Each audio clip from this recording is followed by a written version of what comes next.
MashaAllah, this is your mom. MashaAllah, may Allah bless you. পাঁচজন তরুণ মোহাম্মদ আশিক, মোহাম্মদ রাকিব, মোহাম্মদ দেলোয়ার, মোহাম্মদ জিহাদ আর মোহাম্মদ পলাশ। পেশায় কেউ ফ্রিল্যান্সার, কেউ শিক্ষার্থী, কেউ বা ব্যবসায়ী। আলাদা পেশা হলেও একটি জায়গায় তাদের মন এক, গাজার মানুষের পাশে দাঁড়ানো। তারা সবাই ময়মনসিংহের ভালুকা হাবিরবাড়ি ইউনিয়নের ছেলে। সেখান থেকেই তাদের মানবিক যাত্রা শুরু। গল্পের শুরুটা হয় মোহাম্মদ আশিকের হাত ধরে। ইনস্টাগ্রামে এক ফিলিস্তিনি ভাইয়ের সঙ্গে তার যোগাযোগ হয়। কিছু ফান্ড পাঠান তিনি। ভিডিও কলে নিশ্চিত হন টাকাটা ঠিকঠাক হাতে পৌঁছেছে আর সঠিক কাজে লাগানো হয়েছে। ছোট্ট সেই সাফল্যটাই সাহস যোগায় বড় কিছু করার। এরপর ধাপে ধাপে তারা অর্থ সংগ্রহ বাড়াতে থাকেন।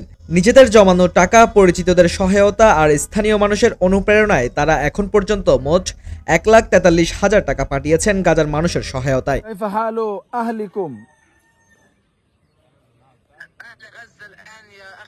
এই অর্থ দিয়ে কেনা হয় গম, শাকসবজি, রুটি, পানি, তেল, লবণ, আলু, পেঁয়াজ সহ প্রয়োজনীয় খাবারের ঝুড়ি। গাজার খান ইউনিস অঞ্চলের এক স্বেচ্ছাসেবী সংগঠনের প্রধান আব্দুল্লাহ আর তার টিমে প্রায় 30টি পরিবার, মানে আনুমানিক 200 জন মানুষের হাতে পৌঁছে দেন এই খাদ্যপণ্য।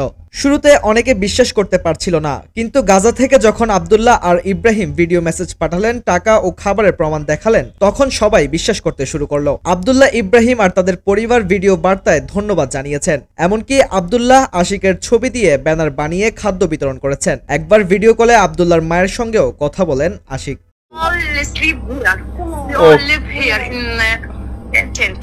Okay, okay. And this is our neighbor.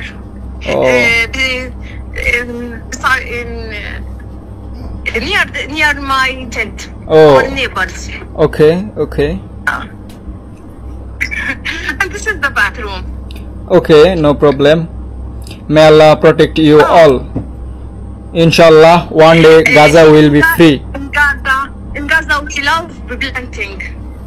In Gaza for living. Okay, okay. Yes, I hear some planting, but it's small. Okay. Can I see Abdullah again? Abdullah and you, mother? Yes, Abdullah. Both you. Yes.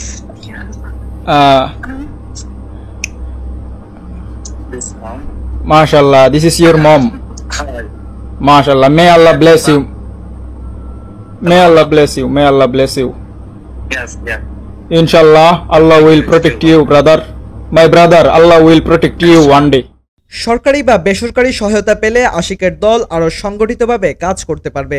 মসজিদ ও বাজারে প্রচারণা চালিয়ে তহবিল সংগ্রহের পরিকল্পনা চলছে। ইতিমধ্যে তাদের অনুপ্রেরণায় অনেক তরুণ মানবিক কাজে এগিয়ে আসছে।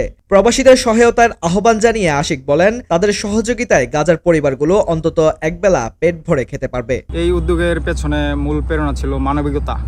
আমরা মুসলিম জাতি, যুদ্ধ করতে না পারলেও অন্তত আর্থিকভাবে তাদের পাশে দাঁড়াতে পারবো। আর এই ভাবনা থেকে আমাদের এই কাজ শুরু হয়েছে এবং আমরা সরাসরি গাজায় ফান্ড পাঠাচ্ছি এবং এই টাকা দিয়ে তারা খাবার দাবার কিনে, পানি কিনে খাচ্ছে। তো এটা আসলে মুসলিম হিসেবে এটা আমাদের জন্য অনেক বড় কিছু। আমরা আর্থিকভাবে আমাদের ভাইদের পাশে দাঁড়াতে পারতেছি। ইমন সরকার, ভালুকা উপজেলার প্রতিনিধি।